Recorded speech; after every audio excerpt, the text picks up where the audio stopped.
Hi, I'm Pastor Frida, pastor of Seaman Memorial and chaplain of Passament Community. Many of us may have heard the story of Jonah when we were children. And the story of Jonah is really an interesting story. God comes to Jonah and he says, Jonah, I want you to go to the city of Nineveh and tell the people that if they don't change their ways, the city of Nineveh is going to be destroyed and be no more. Well, Jonah, to say the least, is not happy about that. He doesn't want to go to Nineveh. So he decides, I'm not going to listen to God. And he goes and he buys a ticket and he gets on a boat. Now, Jonah's on the boat with the other men, and all of a sudden the waves start crashing and the sea is roaring, and the other men on the boat are like, what is going on? Who caused this to happen? And Jonah says, it's my fault. I didn't listen to God. I turned away, and now God is doing this. And Jonah comes up with a plan, and he says, throw me overboard, and then you guys will be safe. So the men throw Jonah into the water, and Jonah is swallowed by a big fish.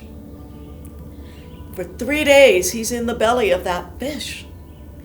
And during that time, Jonah and God have a heart-to-heart. Now, I wonder, when Jonah was on the boat and their other sailors are trying to figure out what's going on, and Jonah says, throw me overboard. I kind of wonder what their reaction may have been. Some of them may have been a little hesitant, like, I don't want to throw him into the water. He might die. And others may have said, okay, do we save ourselves or do we save him? It's always interesting to me to think about what the men were thinking that were on the boat with Jonah. They may have been a little upset with him for bringing that chaos of the sea into their midst by getting on the boat they happened to be on. So, why did Jonah try to run away from God?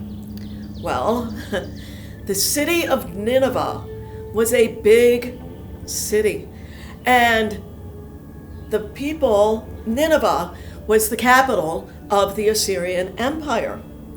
And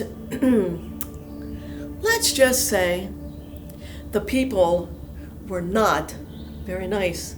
They did some horrible things. And Jonah didn't want to go there.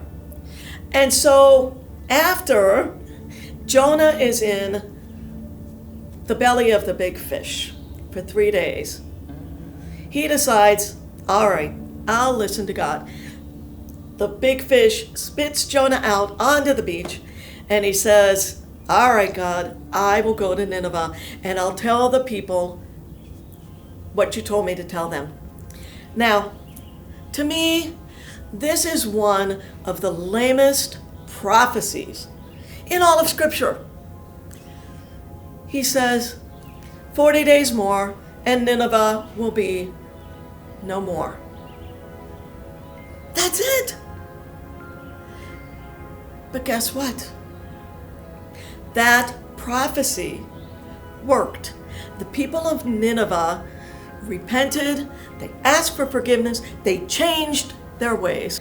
Now, as you can imagine, Jonah was so angry and pretty much said, see, I knew that's what was going to happen, that the people were going to change their ways and God was going to spare them. God decided when the people repented not to destroy the city. And Jonah was more than angry because he felt that the people of Nineveh deserved to be punished for what they did and how they treated people. Now,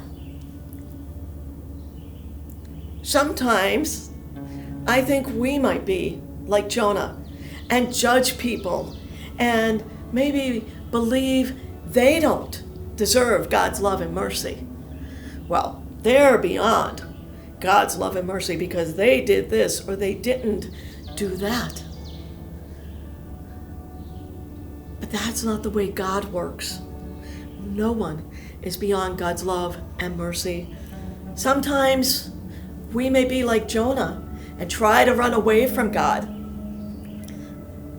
Let me just say, I have tried to do that. It doesn't work very well. We cannot run away from God. And sometimes we try to ignore God's calling. And maybe, nope, I don't hear you, God. But God keeps calling us. And even if we try to run away, it doesn't work because God is always with us. Just like he was with Jonah. And even though Jonah got angry, we don't know what happened to Jonah after the book of Jonah ends. We don't know if he went back and continued to serve God. We don't know. We don't know much about the people of Nineveh after that. But we do know that God is the one who judges and decides who is going to receive God's love and mercy. Peace and blessing.